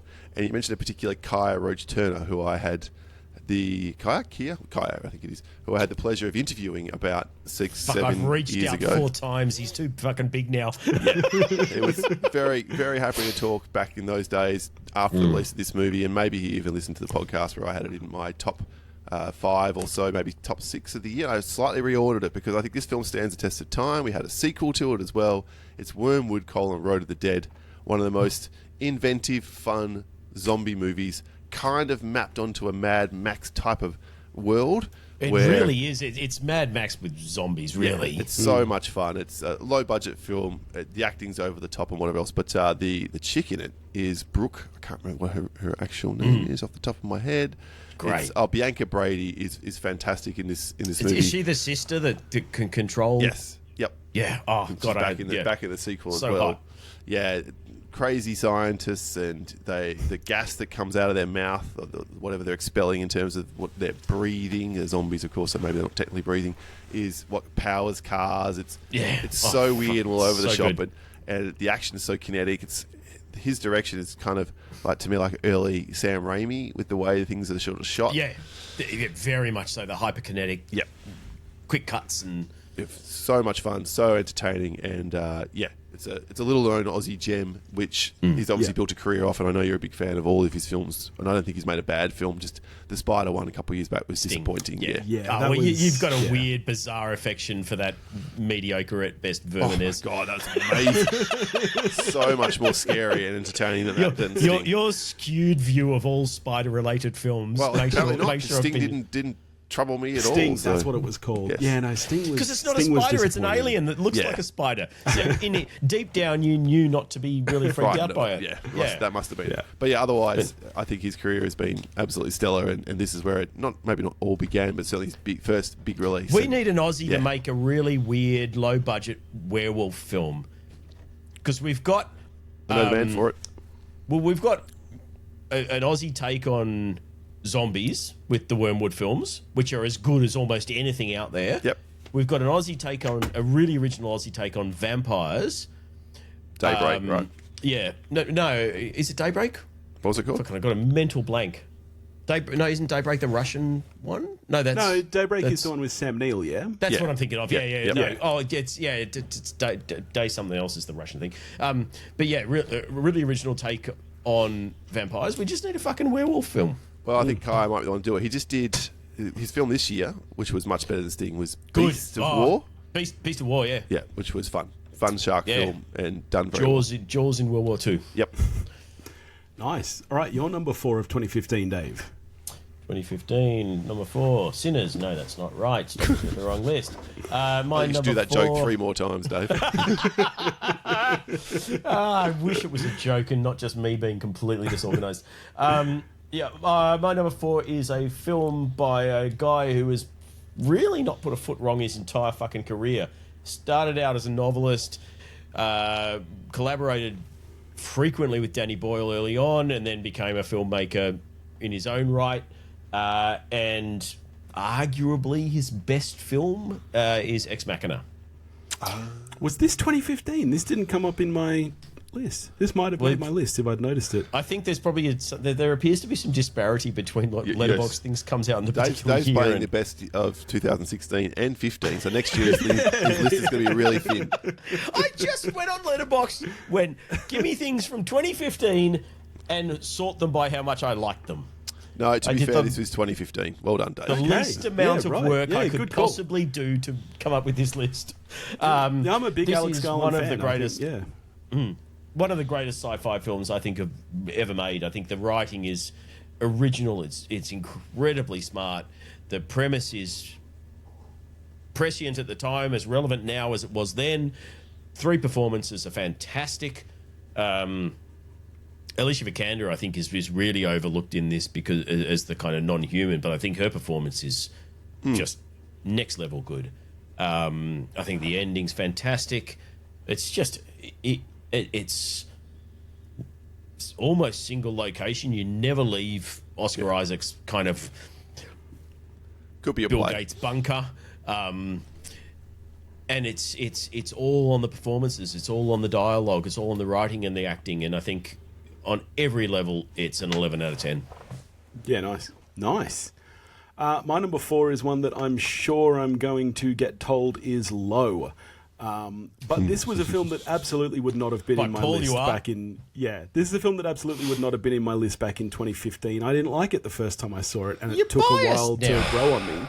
And it is Mad Max Fury Road, which is a fantastic film. Is it low for you too, Dave? Of course it's low for me. No, look, I think this is a perfectly placed number 4 film of 2015. It's a great movie. I mean, George Miller's direction is just exceptional. The only thing missing from the production of this now. film is Billy's expertise behind the scenes. If he'd worked on it, it would be up there. 100%. Plus, it's also missing. Shelley's is fine, but she's no Anya Taylor-Joy, which is why this film is probably not as high as another film in Billy's list. Do you guys want, if it's higher on your list, do you guys want to talk about it now? Oh, or you I'll wait leave it until... to Paul. Paul is the biggest champion of this film on the fucking planet. This film is in my top 10 films of all time. So that's probably all you need from someone who's seen thousands upon thousands of films. And unlike Billy, I was actually a little bit similar to Billy. I remember being 2/3 of the way through this movie going, I thought it was going to be better. I did think it was going to be better. And then, I don't know, that final action sequence kicks into gear. When I say final action sequence, you could argue the entire film was one action sequence. Literally wall to wall. But something, apart from seeing that, then and the spectacle on the big screen, when that tanker blows up, that shot just floored me. The second time I watched it, I started noticing all the intricacies of this world that was built into what is effectively one long chase scene and arguably one long action scene. The level of detail is phenomenal. The filmmaking behind it is incredible. The years that went into the pre-production, and I've got the book that is based on all the interviews with George and everyone else involved basically in the movie, and how far it had to go and how much work it went in early, and you start to realise this isn't just a great film, this is an amazing journey from what shouldn't be possible to what is, and then seeing it realised on the big screen, it is one of the most startlingly, it's one of the best looking action movies. It is probably the best looking action movie ever made. The greatest action movie of all time. Yeah, I can get behind that. I really can. Think and then when you factor in the fact that George was about fucking 70 years old or something. He was 71 or some shit when he made this movie. Peter Berg's, 40, and he can't do a tenth of this film.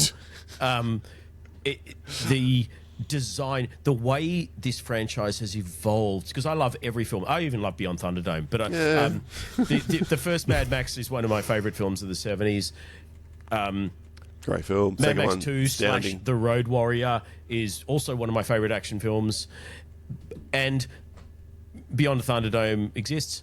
And but the way he evolved the world of these films without it feeling completely disjointed. Like, you can watch this and then go back and watch Road Warrior, and you don't go, well, how are these set in the same universe? No. Yeah. I mean, it's obviously a much better looking film. The technology, everything is better now.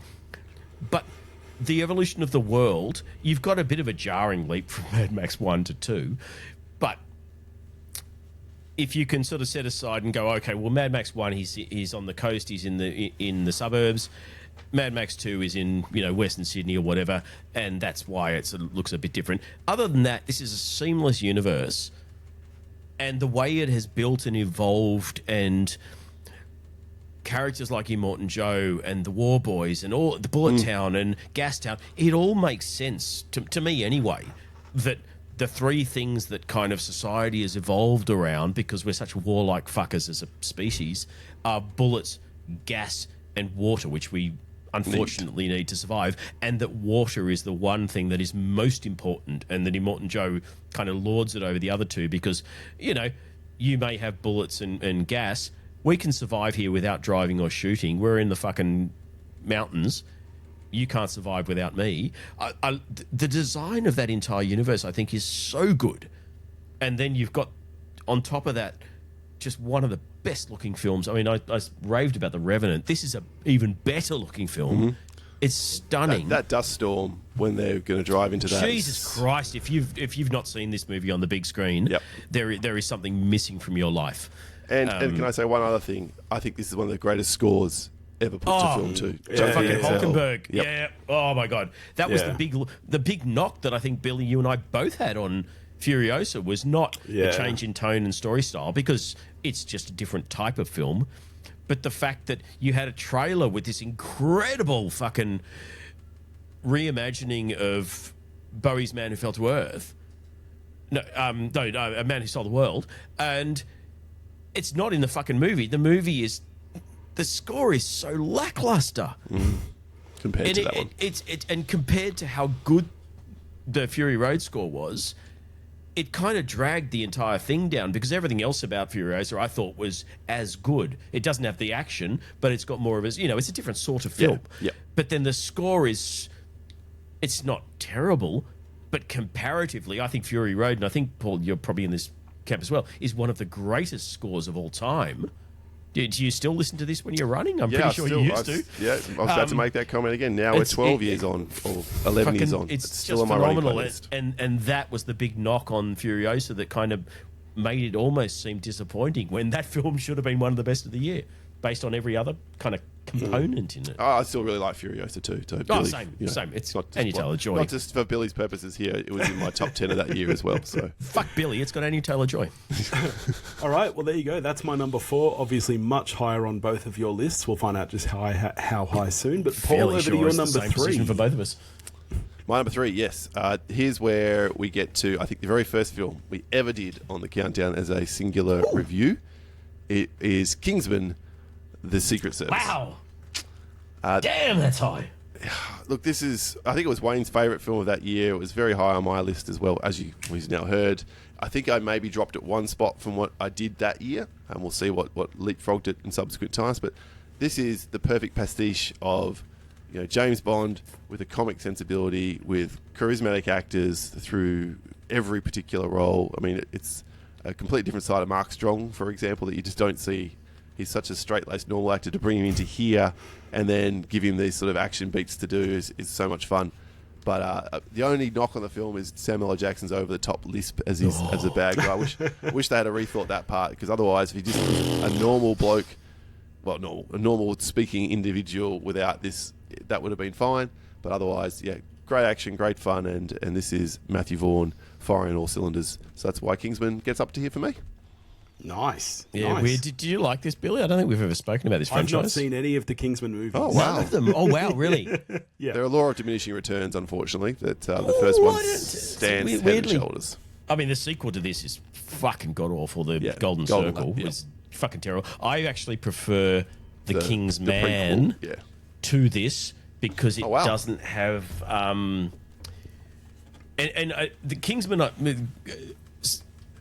I loved the first time I saw it. And then each time... I've probably seen it like 3 or 4 times now, I reckon. Each time, the things that annoy me more, if that Fair makes enough. sense. Yeah, yep. Samuel L. Jackson is just fucking god-awful. And the kind of the jokes... I think the thing that really tipped it is when I saw Argyle and I went, this is all the shit I don't like in Kingsman Right, yeah, ramped up to without whatever. the stuff I do like Yeah. and then cranked up. It's That was a massive piece of shit, that movie. Oh, the over-the-top actions. So the god-awful scene in Argyle where they're having the big skating? showdown with all of the fucking... No, before even the weird skating on oil, which Yeah. you can't fucking do. They're having it's like a 4-way hallway and they're having a big fight and there's coloured... It's like Diwali. There's coloured fucking powder going off and shit and fireworks for no reason and Yeah. everything, and it's in slow-mo. It's just horrific. That made me think back and go, you know what? The fucking head exploding Yeah, at the with- time I thought was fun, now I think is annoying shit because I've now seen its evolution. Whereas The King's Man is a lot straighter a film, and I think it stands up to repeat viewings a lot more. And when I think back to the things of Matthew Vaughn's, like Layer Cake or Stardust or Kick-Ass, I think, Yes. fuck, you used to be awesome. Yeah, it's definitely fallen away, but this is still it was good. You've lent too much into your shtick, and unlike other filmmakers, the shtick hasn't really stood up to kind of cranking up the volume on it a little bit, and you do better to. And he did with The King's Man, and I thought, oh, okay, well, this is good. He's going back to just making good films, and then he did fucking Argyle, and I think his career's kind of over now. All right, Well, Dave, yeah, you're number it's not 3. 3. Know which list I'm looking at now, so I'm not going to say Splitsville. My number 3 is The Vitch. Oh, yeah, okay. Honorable mention for me. Didn't make my top 5, but I do really like this film. I mean, all the stars are. I mean, I didn't know it at the time, but they were all aligning at the time. We had the first appearance of Robert Eggers. We had the first appearance of Anya Taylor-Joy. Oh, of course. Yeah, it was all, Say no more. but I mean, I love Eggers. He's one of my favourite filmmakers to this day. I've loved everything he's done, and this is probably what would I say? This might be my second favourite of his films. I love the atmosphere. I think it's as creepy as fuck. Black Phillip, the goat, is just an icon for the ages. The acting is next level. Ralph Ineson's just, I mean, is he never not amazing? And as a debut feature, this is just up there in probably my top 5 of all time. I think it is a flawless piece of filmmaking. It's incredibly original. The writing's amazing. The direction's incredible, as all of his films are. The kind of creation of an era is faultless. And for someone to do this straight out of the gate, I think is just almost unprecedented. It's a fantastic film. You liked it as well, Billy, didn't you?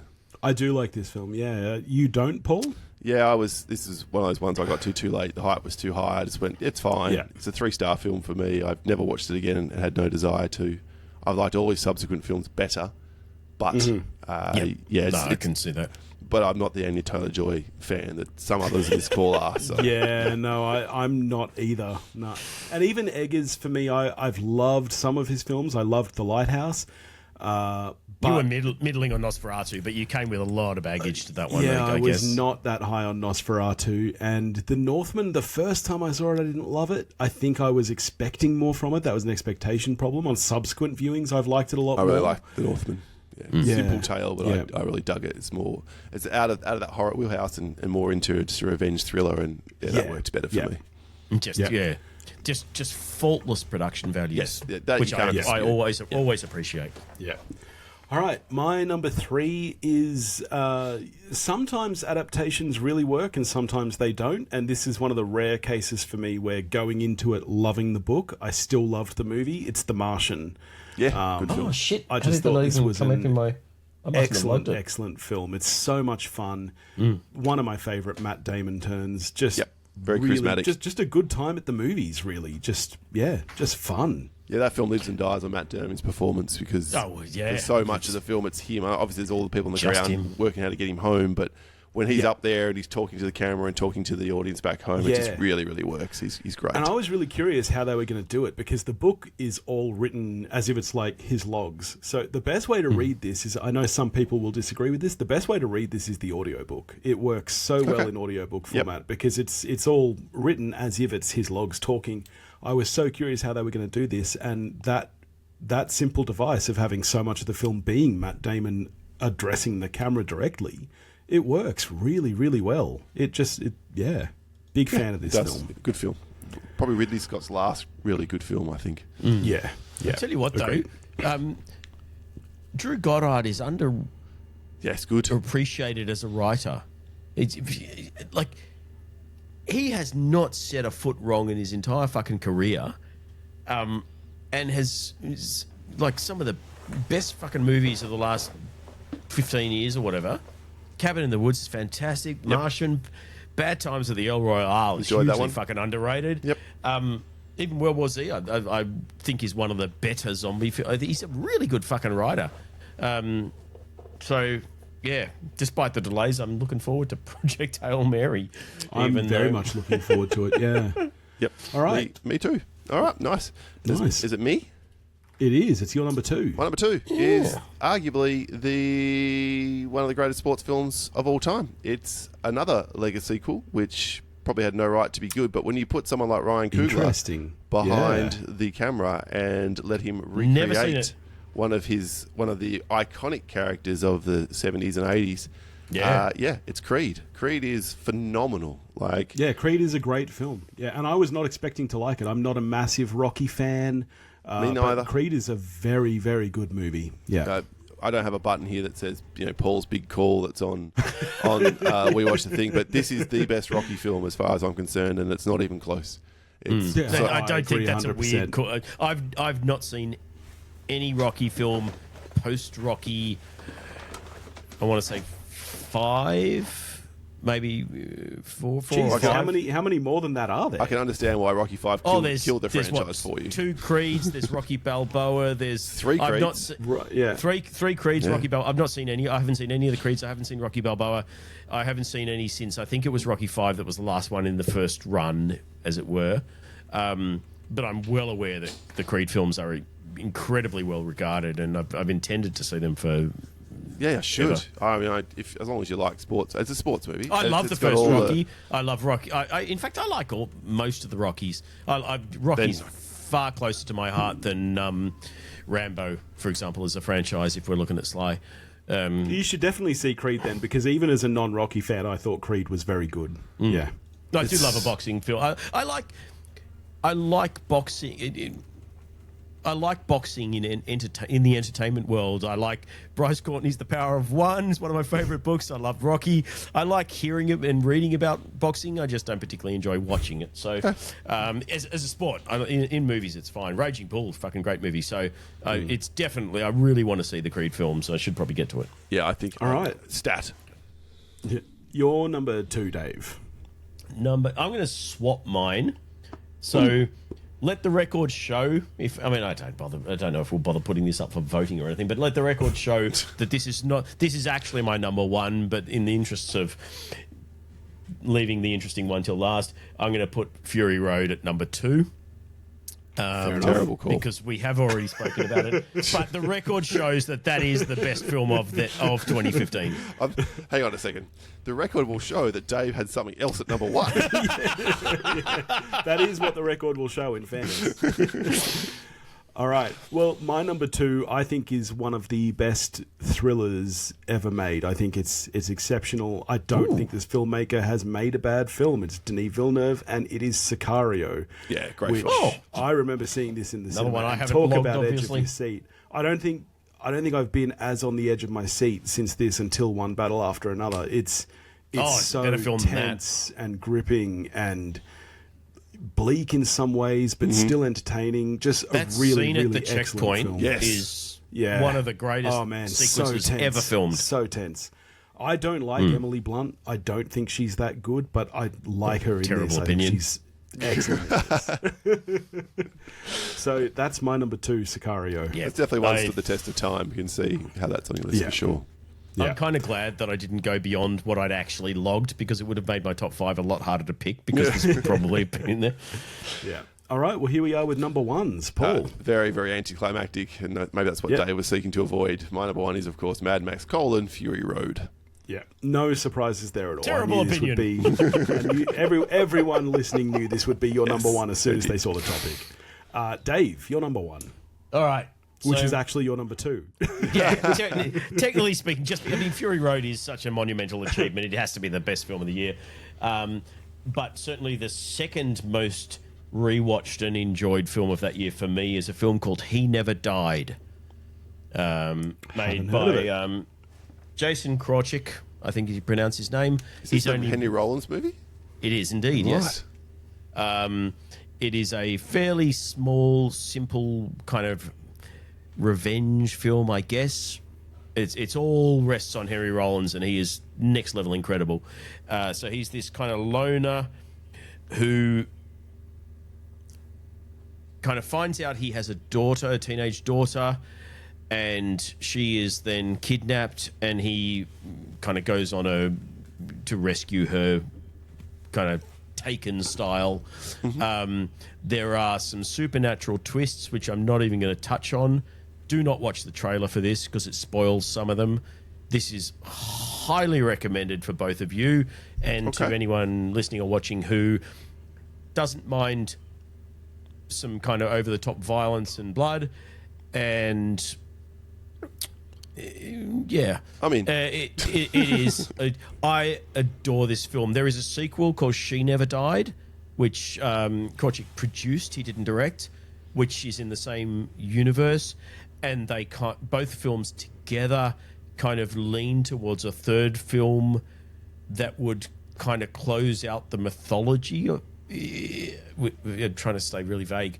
The third film never happened because of budget, I believe. I did message Jason Korchik via Twitter at the time and was told he wanted to make it. He had written it and was searching for funding, and it never happened. That was about 8 years ago or something. So probably not going to happen. But She Never Died is also really good. Not quite as good because it doesn't have Henry Rollins in it, but the two films are both highly recommended, and I particularly love this first one. Nice. Henry Rollins is a fucking force of nature. I think I said that in my review on Letterboxd. I'll add it to my list. I literally, I've seen it about 4 or 5 times. Can't take my eyes off the screen for the entire film. It's just awesome. All right, left field. Dan. Right. Well, my number one will probably surprise everyone, and I have to be honest, it surprised me. But I just have to be honest. When I was looking at movies from 2015, I was like, yeah, you know what? It's a movie that unfairly, based on what came after it, has been the opinion of it has changed a lot. What the fuck is this? But in 2015, when Marvel? we all got to sit in a cinema and see Star Wars Return with The Force Awakens, Yes. it was fucking amazing. And Should have yes, I predicted this. understand that as a trilogy, this does not hold up at all. It falls completely apart. Oh, if you and I like get episode that. 4, you like Force Awakens. That's the thing. I understand that critique as well. You know, like, yes, it in some ways it's a remake as well as it is a reboot and a sequel and all these things. I understand makes that. sense given the time that's elapsed. So I had no problem with that. Yeah. So I saw this movie 7 times at the cinemas. Oh my because God. I just Yeah. yeah. If I'd thought about it, I would have known that this would be in there. 7 times. Yeah. This was just it. I don't know. There was something special about it. And yes, I haven't rewatched it a huge amount since then. But when I was looking through the movies that came out in 2015, I had to be honest. This was my number one with a bullet. So All right. there we go. I All think right. it was because the prequels were so shit, and we'd had nothing for ages. I Yes. think this was literally like a return to the original trilogy with nothing in between that's how for it- a lot that's of how it people felt, of yeah. our Yeah. era, I guess. Yeah. I think I felt a bit of that as well. Yeah. And what else was it? Because as soon as you said that, I thought, oh fuck yeah, because you've spoken about this before, about being like your fondest cinematic going experience or something.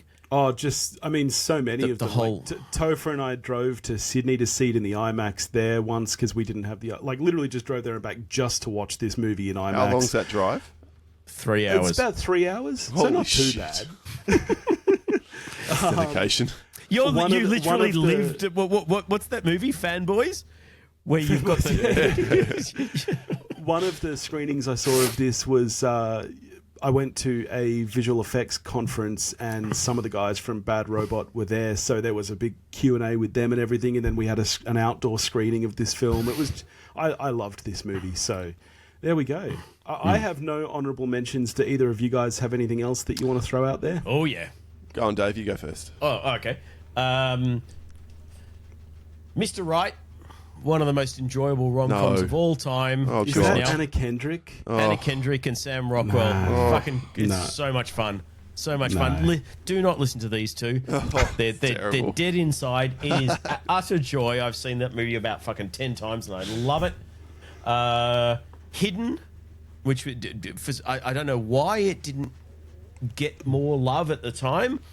It's who is it? Alexander Skarsgård and what's her name from Possessor? Who's the Andrea Andrew Riseborough? Riseborough. And who's the girl? Never one heard of of the it. One of the little Alan Lynn sisters. They're all good. Shit goes sideways in the world, and they find a bunker and go into it, and are living in a bunker, and things are trying to come in from the outside. And it's a little bit 10 Cloverfield Lane-y, but it's a family, mum, dad, and daughter. And there's some twists at the end which are completely unexpected, and it's very, very good. Final Girls, which in the spirit of Yes, this 20, that's on my list. looking back 10 years, that has aged like a fine fucking wine. Every time I see it, I kind of pick up more little touches. I think it's a really cleverly made film and has stood the test of time really, really well. The Invitation, which I think you're a fan of, Paul. Excellent Yeah, film. big fan of that. That was I had it the year before, yeah. I think, but clearly I should. Right. Yeah, That nearly made my list. Yeah. Very strong. And finally, totally flipping it because I know Paul's not a fan, but Blackcoat's Daughter. I think the first time we saw an Oz Perkins film, I think. I love it, and I have enjoyed it more on the 2 or 3 times I've seen it since. Now that I kind of get his shtick even more, it's kind of risen in my estimation from a weird curio to this is now a sort of a subgenre of Oz Perkins style things, with the exception of the monkey. And yeah, I really dig it. Plus, Kiernan Shipka and Emma Robertson, and I love that film. I'm a bit annoyed at myself about The Invitation, I have to say. That should have been probably in my 5. Don't know why it Tell wasn't us even how in my good 10. Bone Tomahawk is, Paul. Bone Tomahawk's good. It's not The Second Coming has one of the greatest kills of all time in it, and it will make you lose the contents of your stomach. But other than that, it's a great time. Yeah. So my other ones I want to celebrate or acknowledge. Yes, I'm glad to see The Final Girls. Shaun the Sheep movie, really dug that one. I forgot how much you love those. Yep. Beast of No Nation, I believe, was that year. Oh, It was yeah, a good, very good, powerful good, good. film. Everly, which is from Joe Lynch and starred Selma Hayek, that? like one apartment film where she's like this assassin and people are coming to the house trying to get someone she's Right. hiding. And Everly? yeah, it's a lot of fun. Never heard of it. Yep. And Everest, I did enjoy that movie as well as a big sort of spectacle film for the year. So yeah, and I had The Martian, Bone Tomahawk, and Deathgasm as the last mentions. Oh, Nice. Deathgasm. Nice. Well, Paul, thank you so much for joining us here. This has been awesome. This was really Yeah. good. Sorry, we've gone on a bit. I feel like I've replaced Jason here and dragged the episode length out for you. you I'm should actually say. funny you say that. We had actually lined up Jason to surprise you and come on here as well. Oh, God. And I'm actually glad that he just didn't. Just was I'm all- talking to Paul again. Get stuff. You won't. You'll see. I deliberately held off putting it up, but our worst of ep, which I'll put up in the next hour or so. Yep. The last 5 or 10 minutes of that is us with Jason going, no, you come on and we'll surprise Paul. We'll get Paul on to do the best of, and then you come on after him and we'll surprise him because you did the thing. And so I held off putting it up because I didn't want to spoil the surprise. And then the cunt didn't fucking turn up. Oh my I god! sent him the link. He's not fucking here. Hopefully he's not in a bunker. Yeah. But it would have been like a 4-hour record. if Yeah, it Jason would have was been, here for as well. So, no, but thank you so much. This has been awesome. Can you? It's been a pleasure, What thank do you. you want to plug right now? I'm The assuming Slashes. that you still have the slashes coming Yeah, out. Slashes there's been a few delays there as well, a few unexpected sort of setbacks. One of the Slasher co-hosts was rushed to hospital on anaphylactic shock last time, so thankfully Jesus. everyone's okay. She's okay? Okay, but good. yes, but look, so it's been a little bit drawn out the finishing off it, and then I'm going away, so I won't get a chance to record till I'm back. So we've got 2 episodes left to finish the season out, and I think we've got 2 or 3 in the can that have yet to be actually released. So if you're wondering where it is, it's coming. If you're listening to We Watch the Thing, and the countdown will just sporadically release episodes whenever we get an invite to an event screening we go to. But then we'll be doing, if we don't do the top 10 films of the year anymore, we will definitely be doing our most anticipated films the rest of the year, and then we'll be doing another top 10, last 10, and then there'll be just a few sporadic topics through the year. Yeah, nice. Well, if anyone out there isn't listening to the Slashes yet, it very us talk quickly about it, became one of my favorite podcasts thank you. last Very season. nice. 100%. There is no love better horror movie movies. podcast out there. Thank you, I guys. love horror movies, and it still Honoured. introduced me to a whole bunch of movies that I'd never. Pieces. God. What's the Butcher Baker? Nightmare Maker, yeah. Nightmare Maker. Some movies that I hadn't heard of before that I went out and checked out and was like, That's these are sick. that's the weird one, isn't it? That's still on my watch list. Is that the one? The one that's very eatable. Jason's one? Very Yeah. eatable. Yeah. Yeah, I think yeah. I think Jason had that in his top I slashers. feel like Jason's been a little bit better this season with it. Last season he went really hard on like the, what you call direct-to-shitio movies. Yeah. Oh, well, I look, feel like this season there's been a bit less of them. there's a few of them coming up in the last half of the season, so yeah, don't count your chickens just yet. Fabulous.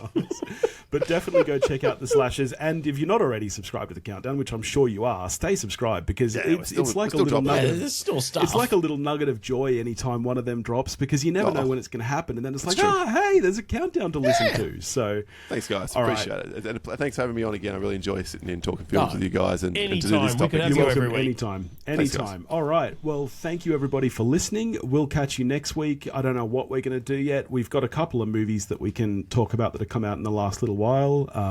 I saw Send Help recently. You need to get to the Bone Temple still. Oh, 100%. Send help. Good. Worth And, it. our good friend Drew, Billy, I don't know if I told you, our good friend Drew wants to do top 10 heist movies of all time, which I think would be a fun one too. Nice. So we might and at line some that point up in we the near will do future our too. most anticipated as well.